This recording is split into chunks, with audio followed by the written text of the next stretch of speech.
कौने बान मिली है बेला पातिया का मने बनम भंगिया मिली है हो। कवन बनमा मिली है बेला पातिया का मने बनम भंगिया मिली है हो। दिया हो कावन बनमा मिली है धथुरवा धथुरवा गुरु के मनमा भावई हो। किसी सिया कावन बनमा मिला है धथुरवा धथुरवा गुरु के मनमा भावई हो। वृंदावन में मिलई बेला पातिया तो माधु बनम भंगिया मिलई हो।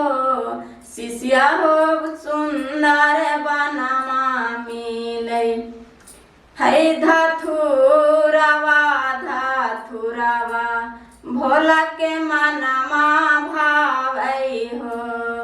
शिष्या हो सुंदर बनमा मिला है धथुरवा धथुरवा भोला के मनमा भावई हो।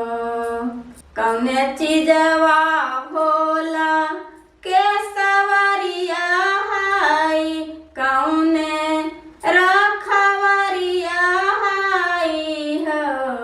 शिष्या हो कावन चीजवा गुरु जी के हाथवा सोहई कावन चीजवा मनवा महई हो।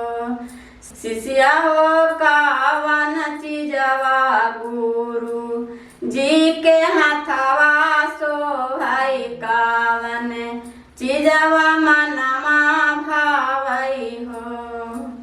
बसहा बायलवा भोला के सवरिया कई हो।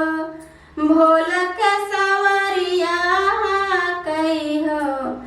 शिष्या हो नागावा है भोला के रखवारवा तिरछुलवा गुरु के हाथवा सोहई हो। शिष्या हो नागावा है भोला के रखवारवा तिरछुल डमरू हाथवा सोहई चंदनमा मनवा है हो। कौने भैया अजी शिष्या लख जगावई कौने तीन सूत्र बतावई हो। कौने कौने शिष्या जी शिव गुरु अलख जगावई कौने तीन सूत्र बतैलन कौने तीन सूत्र बतैलन हो। किसी शिष्या कावन शिष्या गुरु के सिंगारवा कौने चीजवा मनवा मोहई हो।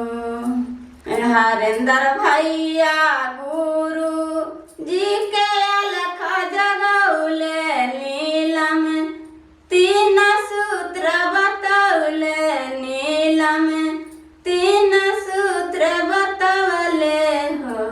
शिष्या हो सावे शिष्या सावे चीजवा भाग कैले शिवा गुरु के मनमा मोहे हो। किसी शिष्या हो सावे चीजवा गुरु जी के मनमा मोहे सावे। शिष्या गुरु के मनमा मोहे हो। कौने शिष्या दया मांगे कौने शिष्या चर्चा करे हो। शिष्या कौने शिष्या गुरु जी के भजन गा करावे हो। शिष्या हो कौने शिष्या गुरु जी के भजन करावे, कौने शिव चर्चा करावे हो। सब शिष्या दया मांगे, सब शिष्या भजन करावे हो। गुरु जी रंजना शिष्या नाम चर्चा करावे, साभे शिष्या भजन सुनावे हो। शिष्या हो रंजना बहिना नाम चर्चा करावे, साभे बहिना भजन सुनावे।